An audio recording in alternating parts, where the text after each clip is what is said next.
Available from all lotto agents. Gold Mine, a new $2 Insta-Cash game with a top prize of $3,000. Gold Mine, so easy to play. If your numbers equals the bars of gold numbers in the same group, win the prize shown. You can win up to 3 times. Get your Gold Mine Insta-Cash tickets where there's no waiting for a draw and you can win on the spot.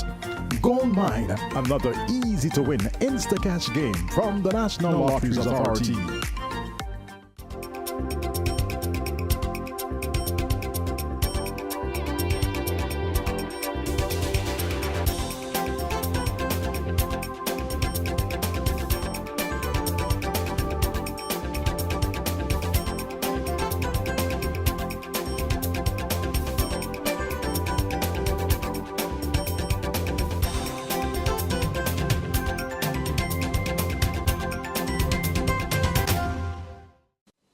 Good evening and welcome to this week's edition of Roundtable Talk. This evening we are having an education roundtable. And with me for that we have the Minister of Education, Curtis King, and his Permanent Secretary in the Ministry of Education, Myccle Burke. I think it was about the same time last year you guys were here with me. School has just started, 3 days in. 60-something% of the children are back in the classrooms. And let's start by talking about the status of the education sector as of today, with all that's been happening. Okay, thank you very much, Theresa, and a pleasant good evening to our listeners and viewers. Well, as you indicated, Theresa, this week is the week when schools open for the 2024-2025 school year. This year, as has happened over the recent past, after our series of disasters that we have experienced, starting with COVID-19 in 2020, the volcanic eruption in 2021, and this year in the aftermath of Beryl, we have had to open school, but in a special way. Special way meaning that we have what we refer to as a phase opening of our schools. We started on Monday, September 2nd, with the opening of 70 of our primary and secondary schools, 53 secondary schools, 53 primary schools and 17 secondary schools. We also had 4 TVET centers open, 4 out of the 5 TVET centers. Today, we had the next 4 schools. In Kingston, we had 3 primary schools.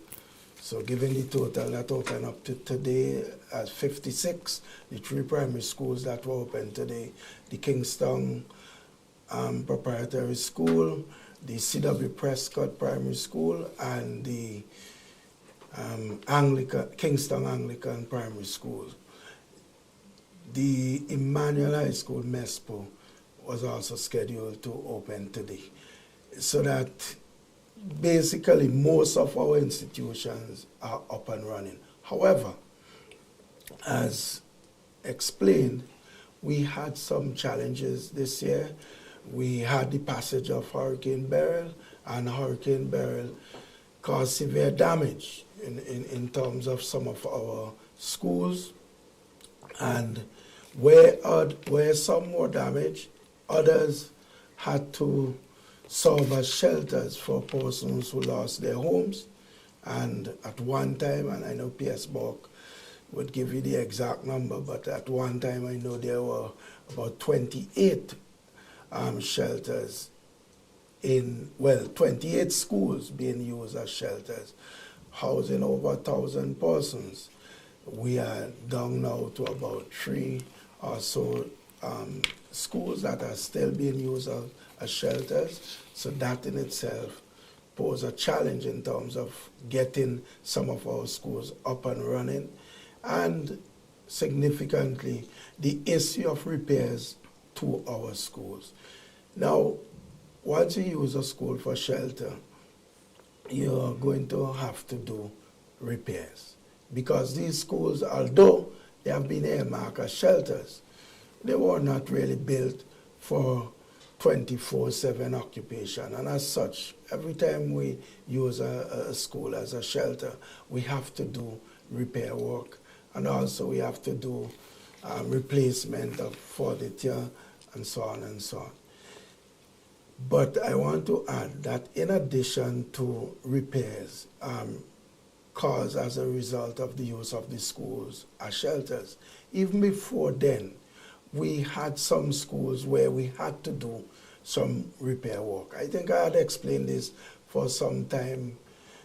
I had explained this earlier, in that immediately following the volcanic eruption, we did indicate that most of our schools were scheduled for repairs. Some substantial repairs, some minor repairs. And the truth is we had never been able to complete all of those repairs. And with the passage of Hurricane Beryl, it actually made it worse.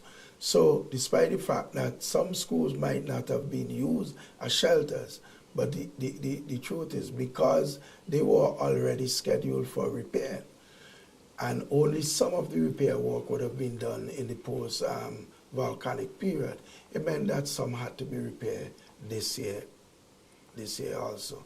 The challenge we had is that Hurricane Beryl pushed back everything, because basically after the passage of that storm, we had schools that were damaged by Hurricane Beryl. We had schools that were used as shelters.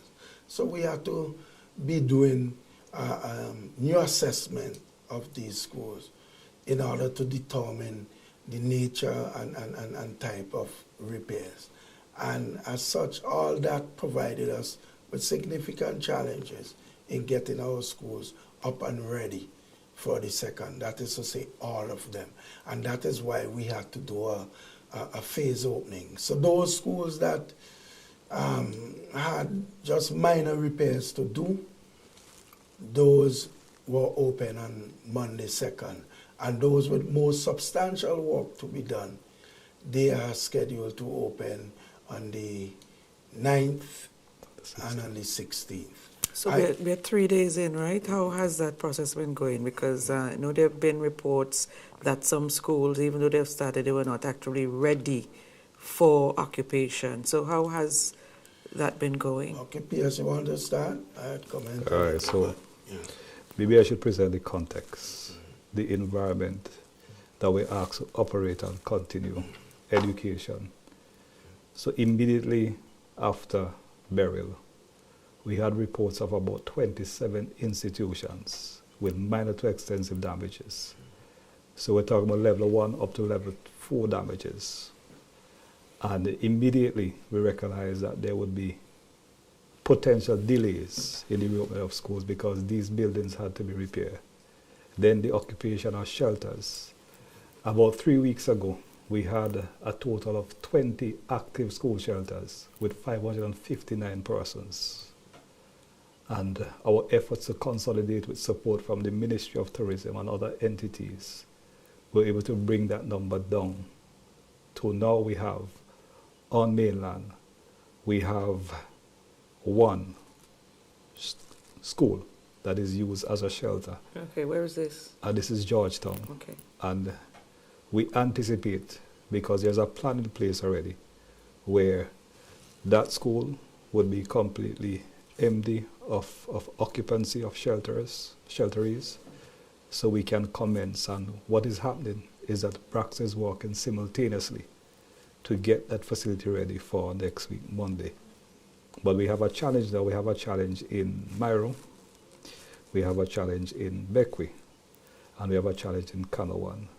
But there is a proposal, there's a recommendation to resolve that, and we anticipate that a resolution would be before the week is completed as well.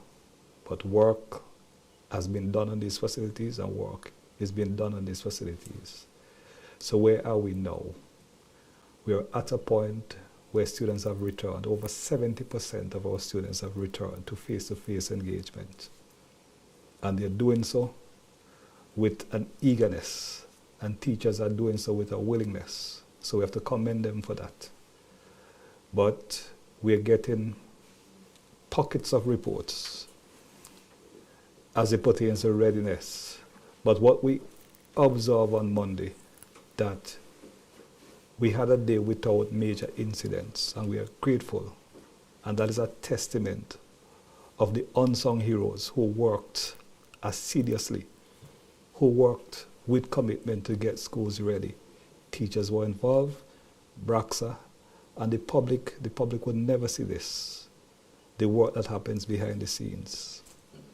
So, school has started, and we're still getting a few complaints, and the complaints really are about perhaps maybe we've had reports of rodents at school, and once the report comes to the ministry, we immediately contact the Ministry of Health or the relevant authorities, and the response is swift because they recognize that this is an investment in the future.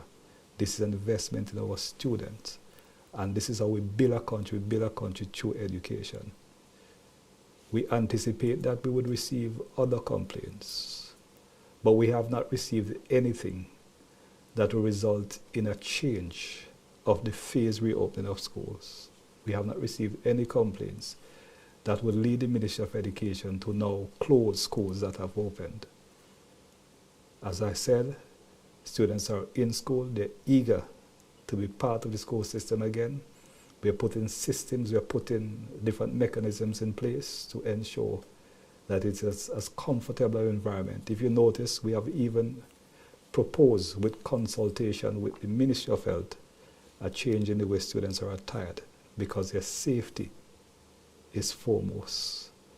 Their comfort is foremost. And these are some of the considerations we have given because in view of the dengue epidemic. Because education today is not the same.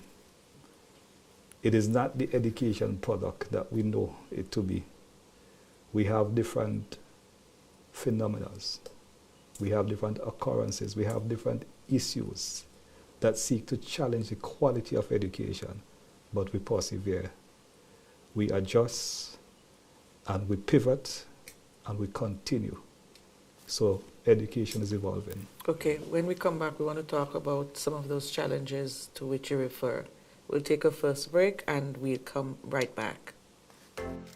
Win back to school supplies from the National Lotteries Authority.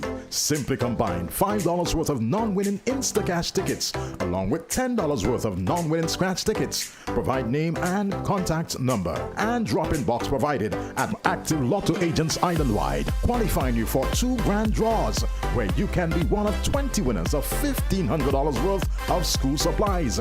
First draw August 30th and the second on September 13th. Get your Instacash and scratch tickets and win back to school supplies from the National Lotteries Authority. NLA terms and conditions apply. Now available from all lotto agents, Gold Mine, a new $2 Instacash game with a top prize of $3,000. Gold Mine, so easy to play. If your numbers equals the bars of gold numbers in the same group, win the prize shown. You can win up to 3 times. Get your Gold Mine Instacash tickets where there's no waiting for a draw and you can win on the spot. Gold Mine, another easy to win Instacash game from the National Lotteries Authority. Thinking of winning the lotto jackpot? Well, there is an easy way. Combo Play. Choose 4 numbers from 1 to 36. That's a combo 4 at a cost of $64. Match any 4 of the 5 numbers and win the lotto jackpot. There's Combo 6, where you purchase 6 numbers for only $12. Match any 5 of the 6 lotto numbers and hit the jackpot. How about Combo 7? That's a purchase of 7 lotto numbers for $42. Match any 5 of the 7 numbers and you will win the jackpot. There are also Combo 3, Combo 8, and Combo 9 lotto plays. Visit the NLA headquarters in Pauls Avenue or WhatsApp 495-6886 for more details. Lotto, you have to be in it to win it. You can increase your chances of winning the Super 6 jackpot with a combo play. Remember, Super 6 numbers are from 1 to 28. Choose any 5 Super 6 numbers. That's a combo 5 for $69. Match any 5 of the 6 numbers and you will win the jackpot. Choose 7 Super 6 numbers for $21. Match any 6 of the 7 numbers and win the jackpot. There's more. Combo 8, where you purchase 8 Super 6 numbers for $84. Match any 6 of the 8 numbers and you will win the jackpot. There are also Combo 3 and Combo 4 Super 6 plays. Visit the NLA headquarters in Pauls Avenue or WhatsApp 495-6886 for more details. Super 6, bigger jackpots, more chances to win.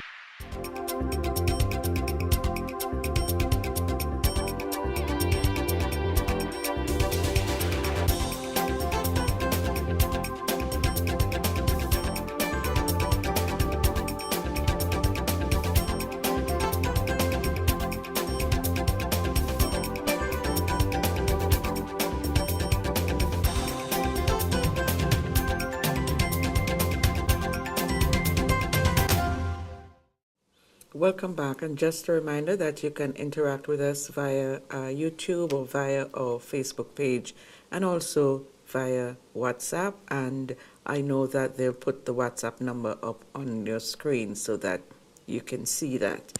Before we took the break, PS, you were talking about some of the challenges through which education faces as it's being delivered. What are some of those specific challenges that you refer to? So let's start with the statistics. When COVID struck us as a country, we saw the impact, evidence in the quality of passes at our external examinations. At the level of CSEC, I think immediately we had something in the vicinity of 67% passes. 66, actually. 66, 67% passes. The average. At CSEC. not CSEC, at CPA. CPA, we had less than 80-something% passes. And then we had the explosive eruption of La Soufrière, and that further impacted the education system and the quality of passes at the external examination level. But we are now seeing a recovery that has started. We have witnessed better grades now. I think it was something in the vicinity of 83% or so passes at the CPA level. And at the CSEC level, we had about 73%. So we're trending Actually, upwards. it was high at CPA. Yes. I could come in there. I think it is important to indicate that the challenge that led to what PS refers to as the decline, if you like, in the performance of our students had to do with the significant loss of instructional time, face-to-face instruction, as a result of both COVID-19 and the volcanic eruption.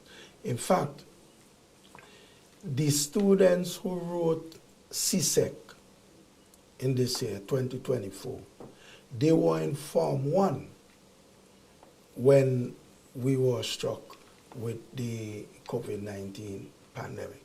And if you recall, we had to give up the third term, because remember it was around March, I think we discovered, March or April, we discovered the first cases, and we couldn't have school for the third term.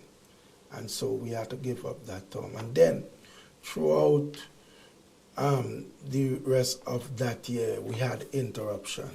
Then came the eruption of the volcano in 2021, April 2021. And again, students had to be home. Of course, we tried substituting with online delivery of our education, but as we all agreed, it was not that successful. So students lost a lot in that period. In fact, we had to put in place more or less a recovery strategy because given the loss of time, we recognize, as happened throughout the world in the case of COVID-19, where students were away from school, that it would have impacted on the results. And it did. Now, of course, in the year 2020 and 2021, we were allowed to do a modified exam. Yes, in 2020, the entire Caribbean region, since the entire region, like the rest of the world, were faced we were faced with the COVID-19 pandemic. And what happened? CXC in response did a modified exam. And we did well. We scored 81 point something % pass rate, average passes now. And then, when the volcano impacted on us, although the other countries went back to the regular examination, we felt that our students, having faced the extra challenge of coping with life during a volcanic eruption, we asked again to be allowed to do the modified exam. And we did so, and the students responded well again, 83%. So that when we went back, though, to the regular examination in 2022, we saw for the first time the real impact that these national disasters had. And so the results dropped to 66%. However, in 2023, we went up. We had a pass rate of 72.16%. Yeah.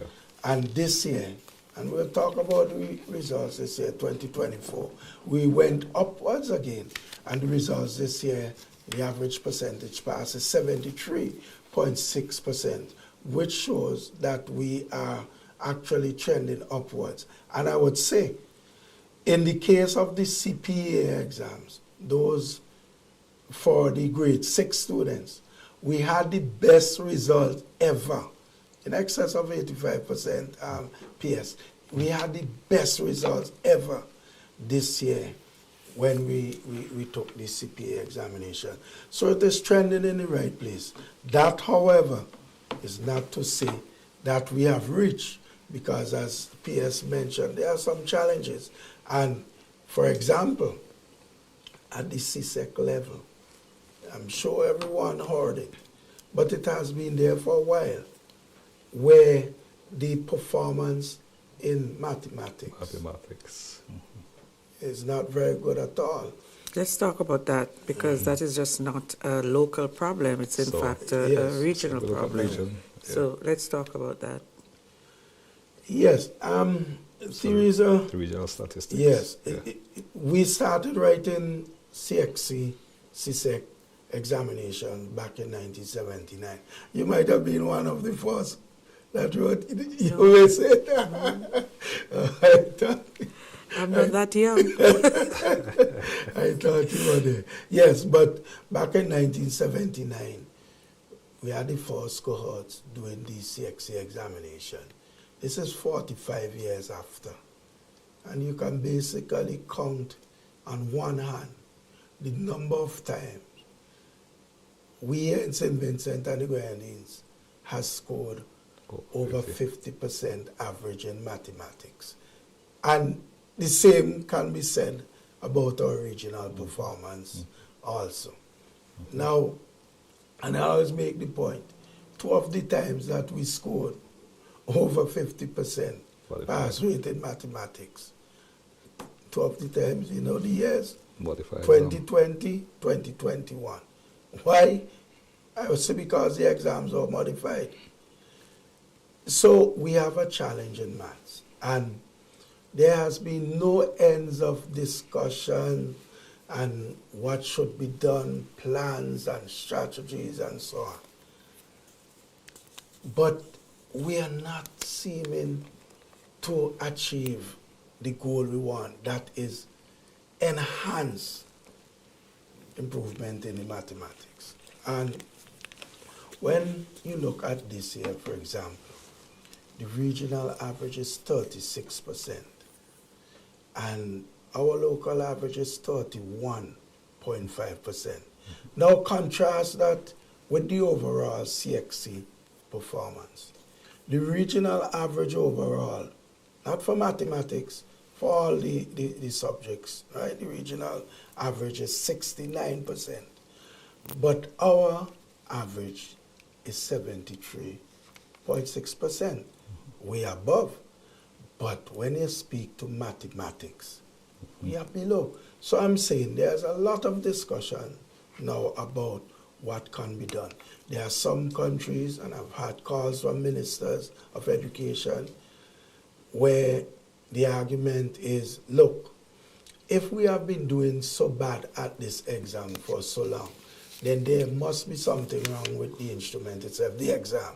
And we know, I mean, in the educational language, jargon, if you like, we talk all the time about an exam in terms of its validity, because, I mean, you have to cover the curriculum, and the exam must test what you have been taught in the curriculum.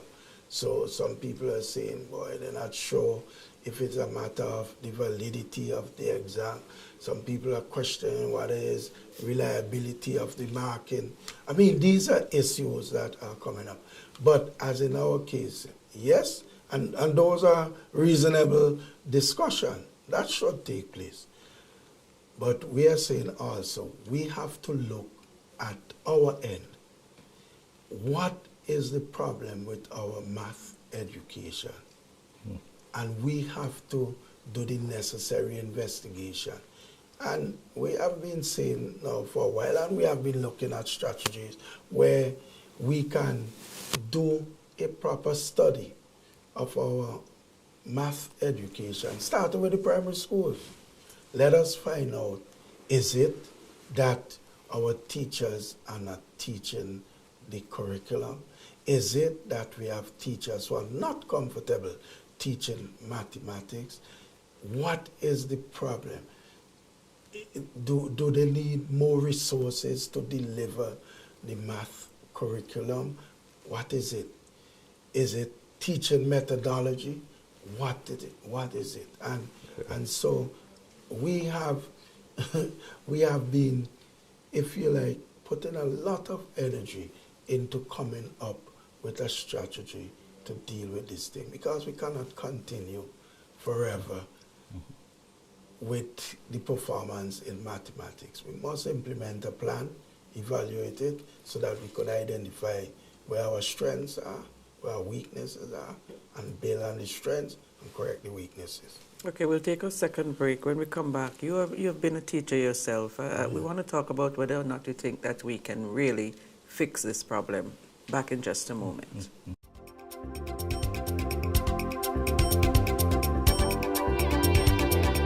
Now available from all lotto agents, Gold Mine, a new $2 Instacash game with a top prize of $3,000. Gold Mine, so easy to play. If your numbers equals the bars of gold numbers in the same group, win the prize shown. You can win up to 3 times. Get your Gold Mine Instacash tickets where there's no waiting for a draw, and you can win on the spot. Gold Mine, another easy to win Instacash game from the National Lotteries Authority.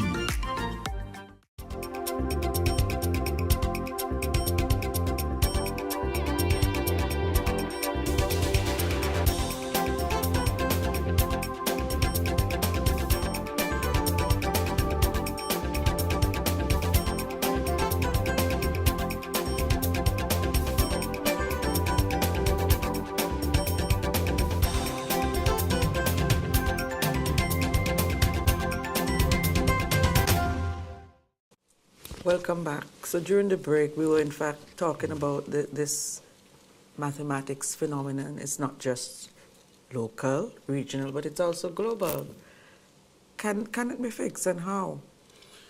Well, Theresa, I believe there's no challenge that we cannot surmount if we work smartly, if we are creative, and if we are working collectively or collaboratively. Yes, I know. Look, P.S. Burke and myself, we attended a World Forum on Education in Myccle, in England, London. Yeah, London, England. And we were struck when we saw the statistics. But as I told, and basically it was saying that the global average in mathematics, PS, was below 50%. But I told PS, while that sounds bleak, I took comfort in the fact that here was a country, England, who was languishing in position 22 within the OECD countries in terms of their performance at mathematics. And they, working closely with the next country, I think it might have been Singapore. I don't know, they adopted a strategy. And they had reached number 11, so they had climbed 11 places. Now, if England can do that, who say another country can't do that? Who say St. Vincent and the Grenadines can't do that? And I am saying that it is possible, we just have to get our acts together. Teresa would say, yes, this is at the micro level, but again, it is showing that things can be done. When I returned to the St. Vincent Grammar School around 2010, Mr. Jones was the headmaster, and I was sent as deputy headmaster. And when we look at our mathematics performance for that year, I remember the figure, I think it was 63% pass rate in maths. And we were saying, nah, for the St. Vincent Grammar School, we can't accept 63% pass rate in math. And we sat down as a management committee. We designed a strategy out of which we formulated a plan. And we implemented that plan. I remember Mr. Bradley Brooker, he was the head of department in mathematics that year. And over a few years, I would say by the time I became headmaster, 3 or so years after, I gained from that plan because the performance had reached 93% pass rate in mathematics. I say all this to say that we can do better. It is possible. It is a challenge, but it can be surmounted. We have come up, though, with several ideas. And I lament the fact that sometimes the bureaucracy moves too slowly, because I believe that what we are looking at and what we are working towards, and hopefully we will see more action commencing in this school term, but I believe what we have looked at and what we have formulated, once we implement it properly, we would see some upward movement. It's not going to happen overnight. In other words, I'm not going to promise that next year, yes, it might move 1 or 2 percentage points, but we don't want that. We want to get maths up above 50 and climbing further. Look, we had the same problem with English. Remember at one time, English and mathematics, the two most critical subjects for everything. You need them to enter the government service. You need them to enter higher educational institution. And we were doing poor in English like we are doing in maths. But today, you would have a year when St. Vincent and the Grenadines average in English passes would be less than 70-something%. So I know we can do it with maths. We just have to apply ourselves. How critical is it that this mathematical problem be solved? The direction of the world is going. Mass investment is being made in resolving this issue, because mathematics is seen as the foundation of learning, the foundation that prepares you for the world of work. But mathematics for most countries is indeed the foreign language that many have grappled with. But as Minister quite rightly stated, it requires application. I think one of the serious or significant issue with mathematics is that persons aren't motivated to learn mathematics.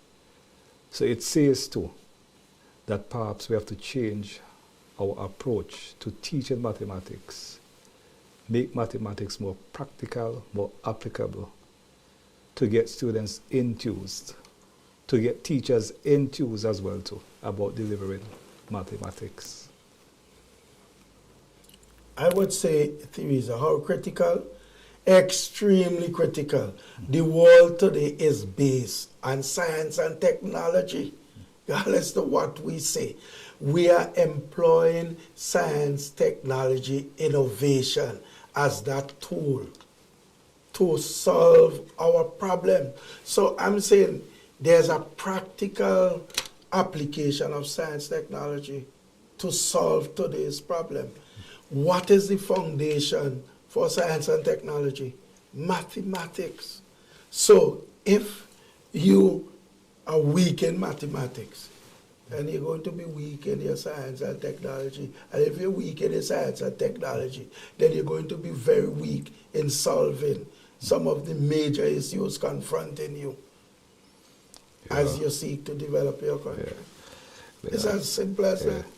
But I must admit that I was not successful at the CXC level, mathematics. It's not that I was not good with figures, I was not good with numbers.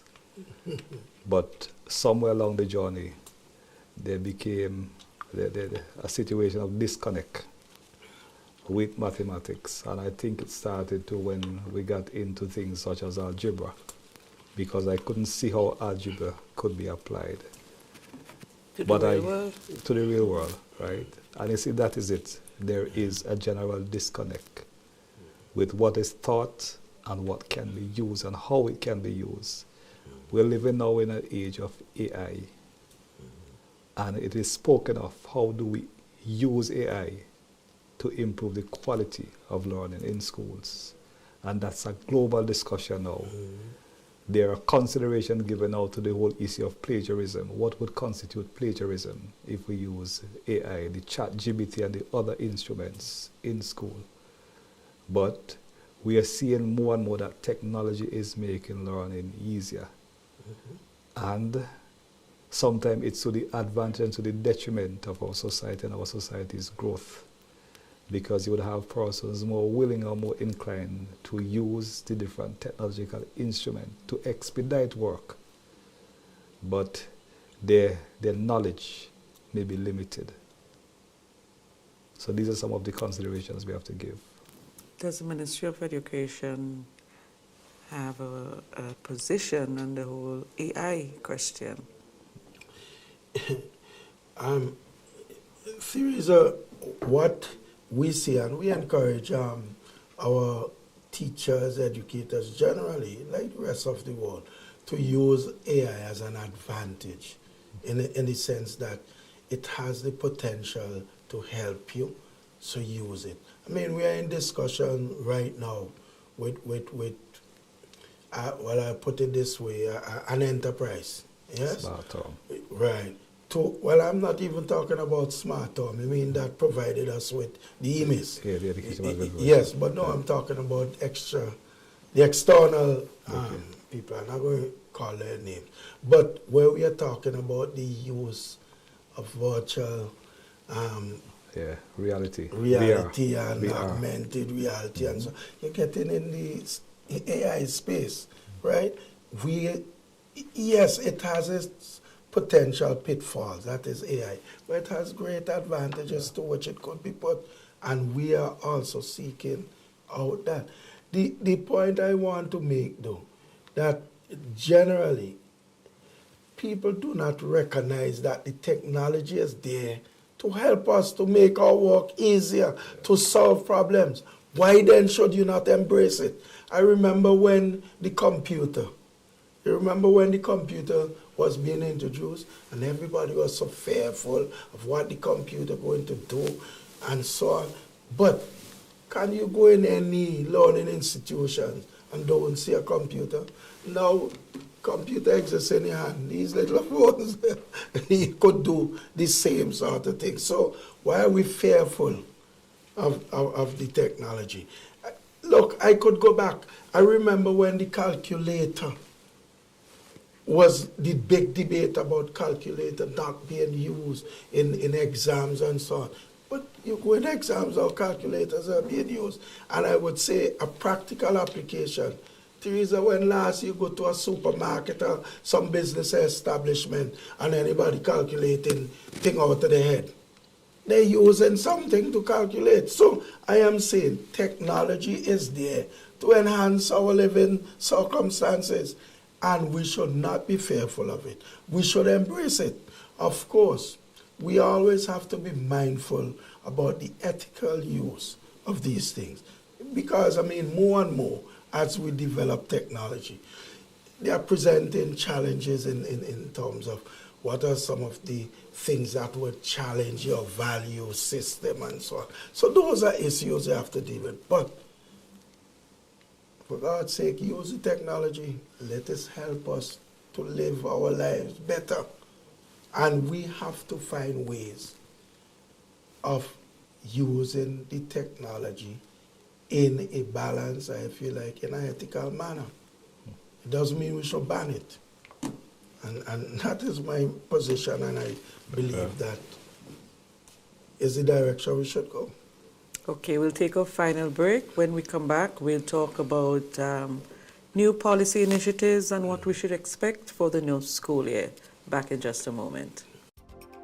Now available from all Lotto agents. Gold Mine, a new $2 Instacash game with a top prize of $3,000. Gold Mine, so easy to play. If your numbers equals the bars of gold numbers in the same group, win the prize shown. You can win up to 3 times. Get your Gold Mine Instacash tickets where there's no waiting for a draw, and you can win on the spot. Gold Mine, another easy to win Instacash game from the National Lotteries Authority.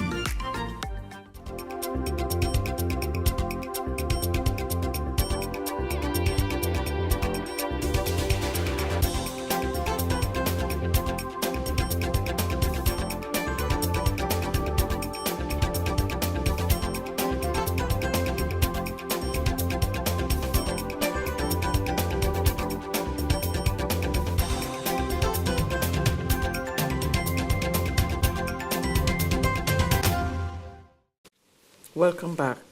What are some of the new policy initiatives that will be implemented by the ministry this year, if any? Okay.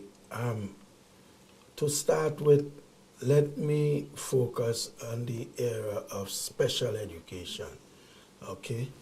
We have quite a number of our young children who, I put it this way, are differently able, for want of a better word. But Teresa, I'm talking about students who are impacted one way or the other. It could be physical, it could be mental. But, okay, there are blind students, there are visually impaired students, and there's a difference. There are hearing impaired students, there are physically challenged children, and there are some slow learners, and we also have some fast-paced learners, I call them. I mean, like, they are bright, it's like they are way above the average. We have to cater for all of these students. The truth is our system has not been doing so. But we have committed ourselves as part of this education revolution to ensure that no child is left behind. And so what we have done, a couple of years ago, I, as Minister of Education, signed an agreement, a memorandum of understanding with the education authorities in Cuba, Minister. And the MOU was basically to enhance our cooperation in education. As you know, we have a long-standing relationship and in terms of educational support and mutual exchange. So what we are seeking to do this year, September, in this month, is to have her an export. She is supposed to arrive at the end of month, PS? Yes. Yes, in the special education area. And she is going to work with our people, our local people here in special education, to arrive at a national strategy, out of which we are hoping to formulate a work plan so that we can see a greater level of integration of our especially, well, our children with special needs in our education system.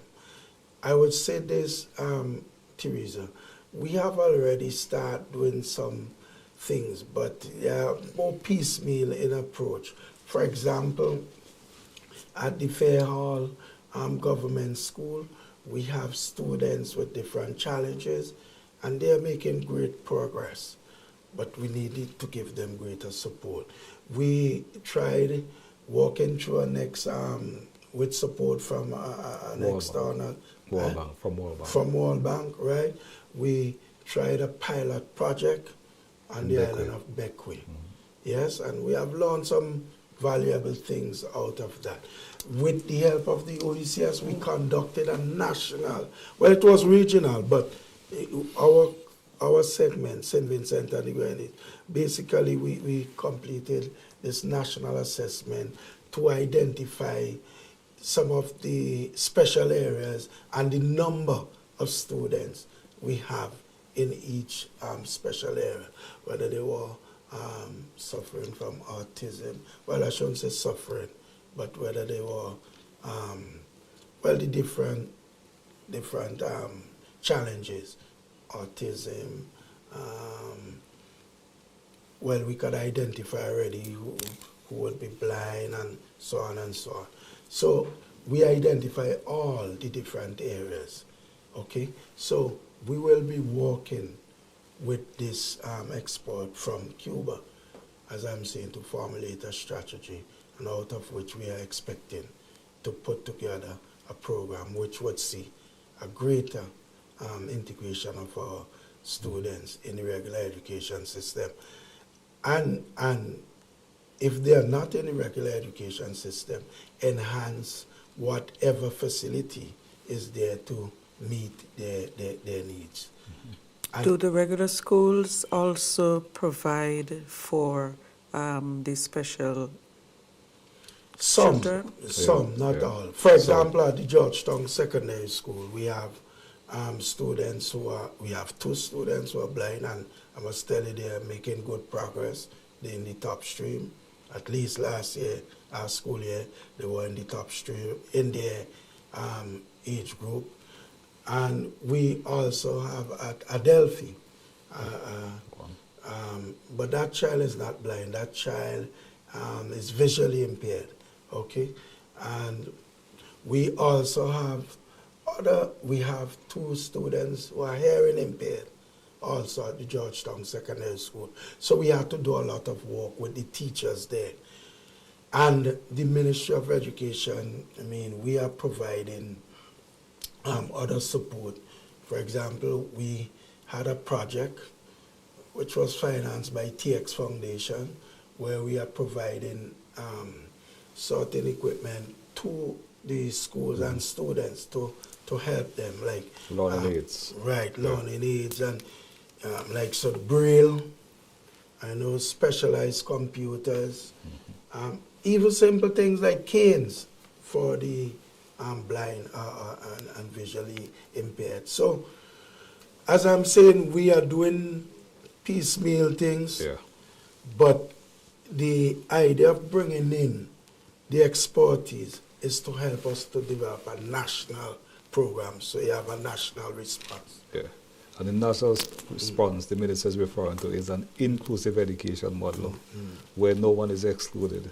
Because when we speak about special needs as defined by our Education Act represents persons at both spectrum, the extremely gifted and those with learning challenges. So an inclusive model. If we look at the statistics, for instance, in 2021-2022 Statistical Digest, we had 3 centers, Georgetown, Beckwith, Kingston, that catered for students with special needs. And the total number of children in these institutions was less than 120.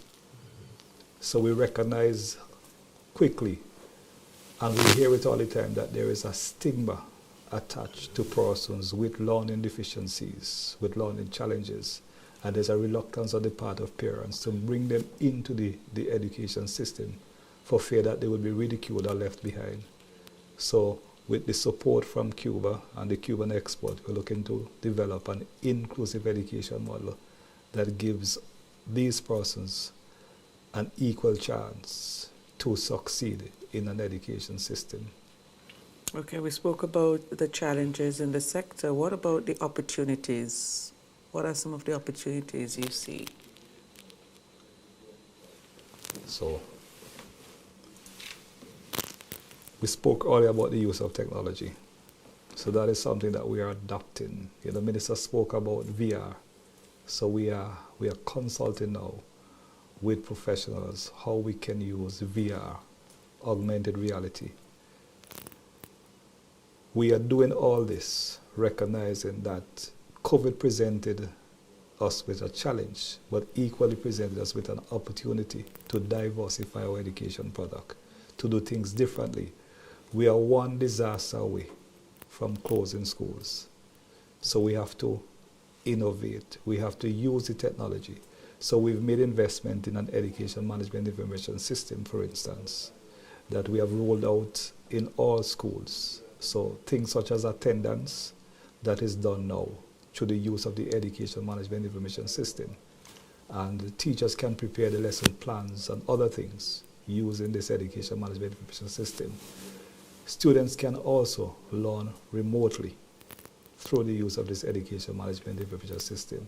So there's an opportunity now for us to use the technology, to embrace the technology in building our education system. Just to add to what PS is saying, I mean, what we are seeking to do is to continue to expand the use of the modern technology in both the administration of our education system as well as the teaching learning process. So, for example, the educational management information system that he spoke about, it's what I refer to as an integrated management system because it has also a learning portal where we can deliver education deliver instructions using the IMIS. But for now, what we are seeking to do is to use the portal for testing purposes. And we actually had last school year a school taking up the challenge and administering e-testing via the IMIS. Yeah. This year, what we are planning to do is to administer our standardized tests, the grade 2 and grade 4 tests, using the online system. In other words, we will be doing e-testing for those. Now, one of the beauty with the learning portal that we use as part of the IMIS system is that, and we did a trial run earlier this year with over half, well, more than 2/3, the number of students who were writing the CPA examination. And the results for each subject area, the students got immediate feedback. And I mean, the schools that participated, they were so happy. And I don't know yet, we have not done the sort of investigation to make a definitive statement. But I'm wondering if the participation in that pilot run by so many students, if it indeed might have been responsible for the significant improvement in the performance of our students at the CPA. I say this because the questions were basically from like past papers and so on, and even some questions were generated. But the students were able to get immediate feedback. And the feedback was not about, oh, I scored 50%. Let us take English. It would say to you that this was your performance in vocabulary, and analyze that. This was your performance in comprehension, and analyze that. So when you have that sort of feedback, you could make a more targeted intervention. And I mean, that is the direction that we are aiming to take it, where students in their everyday interaction in the classroom could be provided with that sort of in-depth feedback, as opposed to, well, I got number 1 wrong, I got number 2 right, that sort of thing. Minister Curtis King and PS Myccle Burke, thank you both for coming on this evening. That's all the time we've had on today's program. 1 hour, as usual, slipped right away. Thank you again. That's our program for today. Join us again next week, Wednesday, for another edition of Roundtable Talk. Next week, we hope to have the 4 historians who have been charged with writing a history book, and they'll be talking about the role and significance of the Baptist movement in St. Vincent and the Grenadines. Good evening. Do enjoy the rest of your Wednesday.